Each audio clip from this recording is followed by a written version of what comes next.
I moved without thought instinct guiding me as I tilted my body toward his.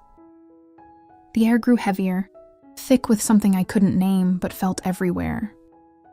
His presence surrounded me, solid and unyielding as I leaned closer, the heat of him radiating through the space between us. The moment stretched, timeless and taut until the distance closed completely. My skin brushed his, a whisper of a touch that burned like a brand. His hand moved, skimming the curve of my shoulder, down the length of my arm and back up again. Slow and deliberate, I inhaled sharply, my body trembling under the weight of his touch. There was no urgency, no rush, only the maddeningly slow build of tension that coiled tighter with every passing second. His fingertips traced patterns along my skin, the softness of the gesture, contrasting with the intensity of his presence. I let my head rest lightly against his chest, my ear pressed to the steady rhythm of his heartbeat. It grounded me, that sound a steady anchor in the storm we had created. His hands moved with more certainty, now exploring, discovering, and claiming parts of me I hadn't known could feel so alive. Time blurred as the boundaries between us dissolved. Every touch was a question, and every shiver of my body was the answer. The softness of his lips against my temple sent shockwaves through me, each press of his mouth igniting a fire that burned away everything else. I sank deeper into the connection, letting it consume me, letting it drown out the fear, the doubt, the loneliness that had ruled me for so long. This wasn't love, I knew that. This was survival wrapped in desire, necessity cloaked in something darker and more primal. When it was over, I stayed for a moment, my head resting against his shoulder, my body still humming with the echoes of what had transpired. The silence between us was heavy but not oppressive, filled with the unspoken understanding of what we'd done. As I dressed, smoothing out the wrinkles in my blouse, I avoided looking at him directly.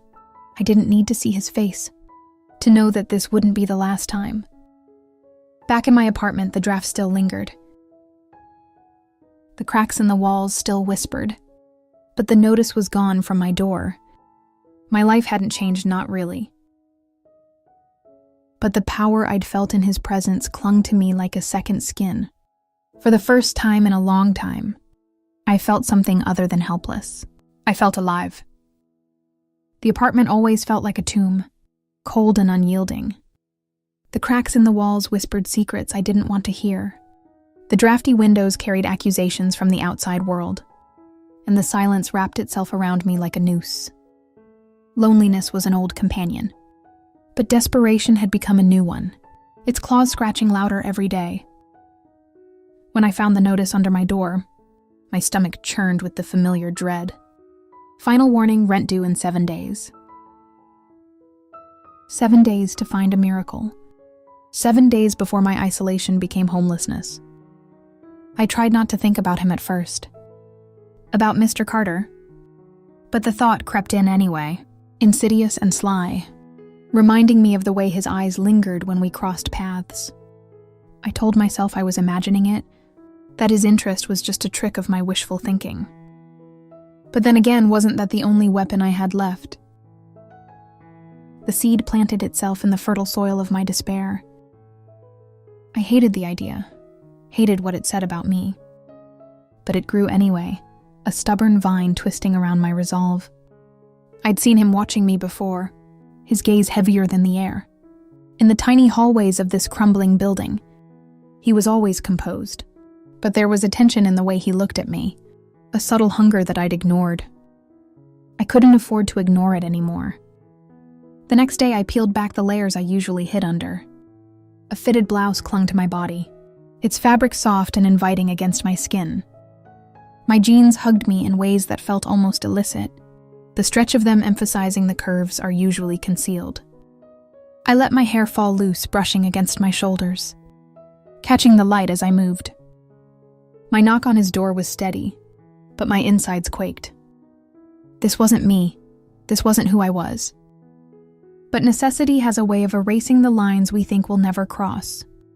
I stepped into his apartment, the air inside warmer than my own, scented faintly with cedar and something musky I couldn't name. He motioned for me to sit, and I did, perching on the edge of his couch like a bird ready to take flight. But I didn't flee. I leaned forward slow and deliberate, feeling the faint shift of my blouse as it followed my body's movements. I felt his gaze like a physical touch, trailing over me, hesitating in places that made my skin flush.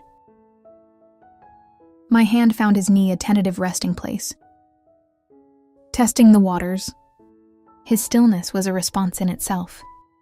The electricity between us was palpable, a silent current that buzzed louder than any words ever could.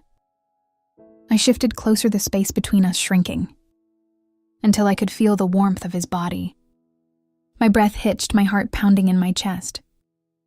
But I didn't stop when his hand moved to mine. The connection was magnetic, a charge that surged from his touch and ignited something dormant inside me. His grip was firm but unhurried, as if he was savoring the feel of my skin against his. I felt every callus, every ridge, each detail of him imprinting itself on me.